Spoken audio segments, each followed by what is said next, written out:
କଠୋର ତପସ୍ୟା।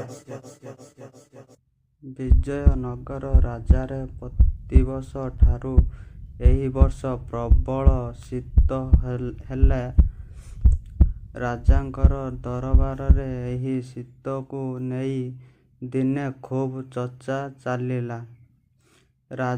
ରାଜା ପୁରୋହିତ ମହାରାଜାଙ୍କୁ କହିଲେ, ମହାରାଜ, ଯଦି ଏହି ଶୀତ ଦିନେ ଆମେ ଏକ ଯାଗର ଆୟୋଜନ କରିବା, ଯାହା ଫଳରେ କି ଯଜ୍ଞର ଧୂଆଁ ସମଗ୍ର ବାୟୁମଣ୍ଡଳକୁ ସୁସ୍ଥ କରିଦେବ। ପ୍ରକୃତରେ ସେତେବେଳେ ସେ ପୁରୋହିତଙ୍କର କଥାଟି ଗ୍ରହଣଯୋଗ୍ୟ ଥିଲା।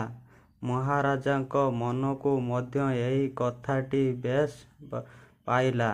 ରାଜା କର୍ମଚାରୀମାନେ ମଧ୍ୟ ସେ ରାଜ ପୁରୋହିତ କଥା ନିଜର ସମ୍ମତି ପ୍ରଦାନ କଲେ। ମହାରାଜା କହିଲେ, ଯଜ୍ଞ ପାଇଁ ଯାହା ଅର୍ଥ ଆବଶ୍ୟକ ସେସବୁ ରାଜକୋଷରୁ ନେଇପାରିବ। ଏହା ଶୁଣି ସେ ରାଜ ପୁରୋହିତ କହିଲେ, ମହାରାଜ, ଏହି ମହାନ୍ ଯଜ୍ଞ ଦୀର୍ଘ 7 ଦିନ ପର୍ଯ୍ୟନ୍ତ ଚାଲିବ। ତେଣୁ ଏଥିଲାଗି କମ୍ ସେ କମ୍ 1 ଲକ୍ଷ ସମ୍ପୂର୍ଣ୍ଣ ମୁଦ୍ରା ଖର୍ଚ୍ଚ ହେବ। ଆଉ ପୁଣି ପ୍ରତ୍ୟେକ ସୂର୍ଯ୍ୟୋଦୟ ପୂର୍ବରୁ ନଦୀର ଥଣ୍ଡାପାଣିରେ ଠିଆ ହୋଇ ତପସ୍ୟା କଲେ ଦେବଗଣ ପ୍ରସନ୍ନ ହେବେ। ତ୍ରାହି ଆରାଧନ ଯଜ୍ଞ କାର୍ଯ୍ୟ ଆରମ୍ଭ ହୋଇଗଲା। ମହାଯଜ୍ଞ ଦେଖିବା ପାଇଁ ପାଖ ଆଖ ଗ୍ରାମରୁ ବହୁତ ଲୋକ ଆସିଲେ। ସେ ଲୋକମାନେ ମଧ୍ୟ ପ୍ରସାଦ ବଣ୍ଟନ କରାଯାଉଥିଲା। ଦିନେ ରାଜା କୃଷ୍ଣଦେବରାୟ ଭୋରୁ ଉଠି ରାଜ ପୁରୋହିତ କିପରି ତପସ୍ୟା ବିଜୟନଗରରେ କରୁଛନ୍ତି ତାହା ଦେଖିବାକୁ ବାହାରି ଗଲେ।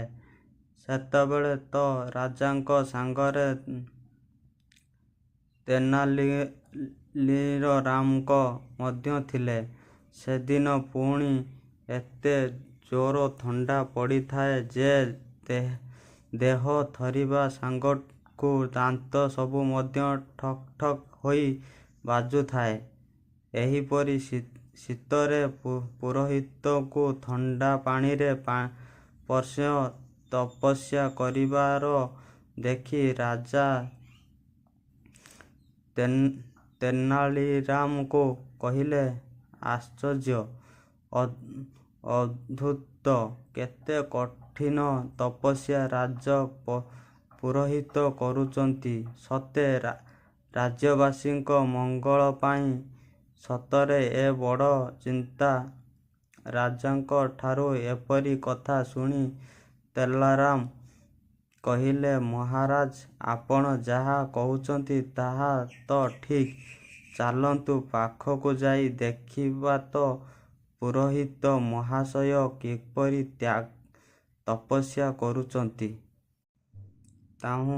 ତେନାଲିରାମଙ୍କ କଥା ଶୁଣି ସେ ରାଜା କହିଲେ, କିନ୍ତୁ ପୁରୋହିତ ମହାଶୟ ତ ନିଜେ ମନା କରିଛନ୍ତି ଯେ ସେ ତପସ୍ୟା କରୁଥିବା ସମୟରେ କେହି ବି ଯେମିତି ତାଙ୍କ ପାଖକୁ ଆଦୌ ଆସିବେ ନାହିଁ। କାରଣ କେହିବି ତାଙ୍କ ପାଖକୁ ଆସିଲେ ତାଙ୍କର ତପସ୍ୟା ଭଙ୍ଗ ହୋଇଯିବ।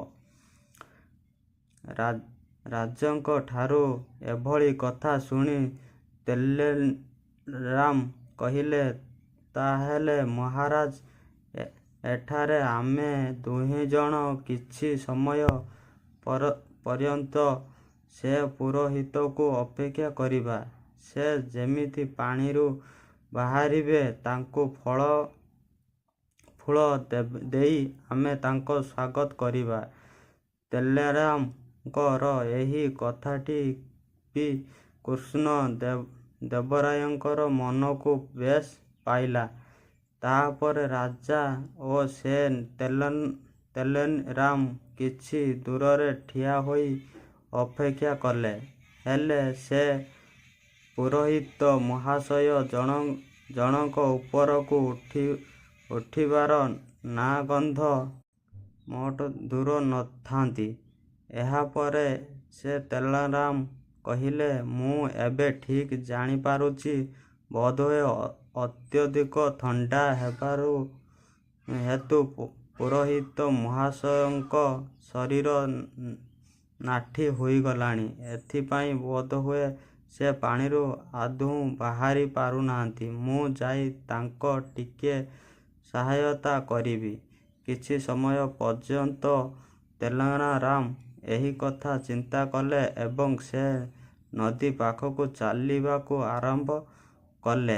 ଏହାପରେ ପୁରୋହିତ ପାଣି ମଧ୍ୟରୁ ବାହାରି ଆସିଲେ। ସେ ତାଙ୍କ ସାମ୍ନାରେ ରାଜା ଏବଂ ତେଲରାମ ହଠାତ୍ ଦେଖି ଅତ୍ୟନ୍ତ ଆଶ୍ଚର୍ଯ୍ୟ ହୋଇଗଲେ। ରାଜା କହିଲେ, ତେଲରାମ, ଦେଖ, ପୁରୋହିତ କିପରି ଏତେ ସମୟ ତପସ୍ୟା କଲେ। ତାଙ୍କର ଆଣ୍ଠୁ ପାଖରୁ ପାଦ ପର୍ଯ୍ୟନ୍ତ କିପରି ନୀଳ ଦେଖାଯାଉଛି। ତେଲରାମ ହସି ହସି କହିଲେ, ମହାରାଜ, ଆପଣ ଜାଣିପାରୁନାହାନ୍ତି କି? ଏହି ଦେଖନ୍ତୁ, ଥଣ୍ଡା ବାଜିବା ପାଇଁ ପୁରୋହିତ ତାଙ୍କ ଧୋତି ତଳେ ନୀଳ ରଙ୍ଗର ଏହି ଜଳ ରୋଧକ ପୋଷାକ ପିନ୍ଧିଛନ୍ତି। ଏହା ଦେଖି ରାଜା ଓ ତେଲରାମ ହସି ହସି ରାଜମହଲକୁ ଯିବାକୁ ବାହାରିଲେ ଏବଂ ଏଣେ ଏ ପୁରୋହିତ ଲଜ୍ଜାରେ ନିଜ ମୁଣ୍ଡ ତଳକୁ କରି ସେଠାରୁ ଫେରିଗଲେ।